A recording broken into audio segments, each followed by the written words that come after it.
प्यारे बच्चों, आज हम चैप्टर 8 त्रिकोणमिति का परिचय इंट्रोडक्शन टू ट्रिग्नोमेट्री देखते हैं, जिसमें 1 मार्क्स के 6 क्वेश्चन, 2 मार्क्स का 1 क्वेश्चन आएगा। टोटल होते हैं 8 मार्क्स। बोर्ड एग्जाम में मैचअप या सही जोड़ी इसी चैप्टर में से पूछी जाती है।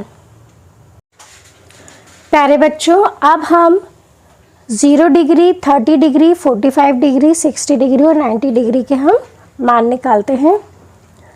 अब हम सबसे पहले देखते हैं कि साइन ए की वैल्यू हम किस तरह से हम इसको सीख सकते हैं कि ये साइन की वैल्यू किस तरह आई है, हमें प्राप्त हुई है। तो हम यहाँ पर देखते हैं, सबसे पहले हम 0 से लेके 4 तक लिख लेते हैं। 0, 1, 2, 3, 4।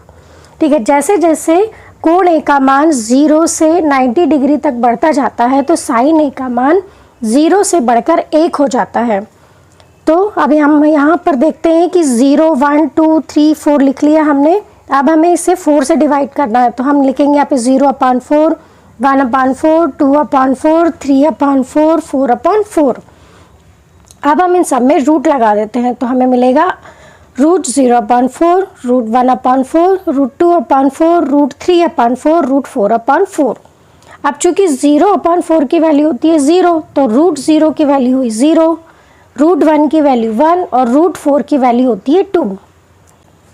अब √2/4 को हम सरल सिंपलेस्ट फॉर्म में लिखेंगे तो हम लिख सकते हैं 1/2। तो √1 होगा 1 और इसी तरह हमें मिलेगा डिनोमिनेटर में √2। √3 को हमने लिया, √3 लिखा हमने न्यूमरेटर में और √4 होगा है 2, तो हमें प्राप्त होगा √3/2। 4/4 की वैल्यू होती है 1, तो √1 की वैल्यू होगी 1। इस तरह से हमें साइन 0 मिला 0, sine 30 degree 1/2, sine 45 degree 1/√2, sine 60 degree upon √3/2 और साइन 90 डिग्री इक्वल टू 1। अब cos A के लिए हम देखते हैं, तो अब हम इसको विलोम, बिल्कुल यहाँ से 1 शुरू हुआ तो यहाँ 1 लिख दीजिए। फिर इसके पहले √3/2 तो √3/2 लिख दीजिए। 1/√2 1/√2, 1/2 है 1/2 लिख दीजिए और 0 0। तो cos A का मान जो है 1 से घटकर 0 हो जाता है।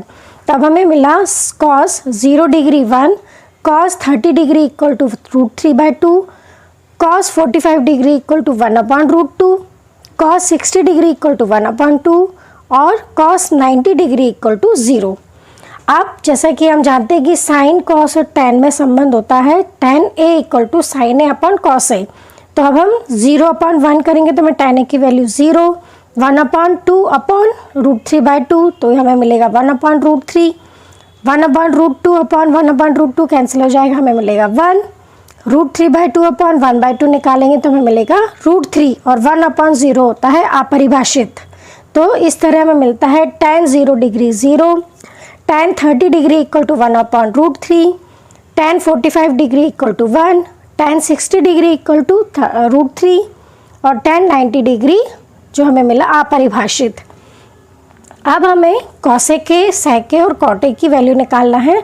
तो cosec A जो होता है sin A का विलोम होता है, तो हम इसका विलोम कर देंगे तो हमें cosec A की वैल्यू मिल जाएगी। हम cos A का विलोम निकालेंगे तो sec A की वैल्यू हमें मिल जाएगी।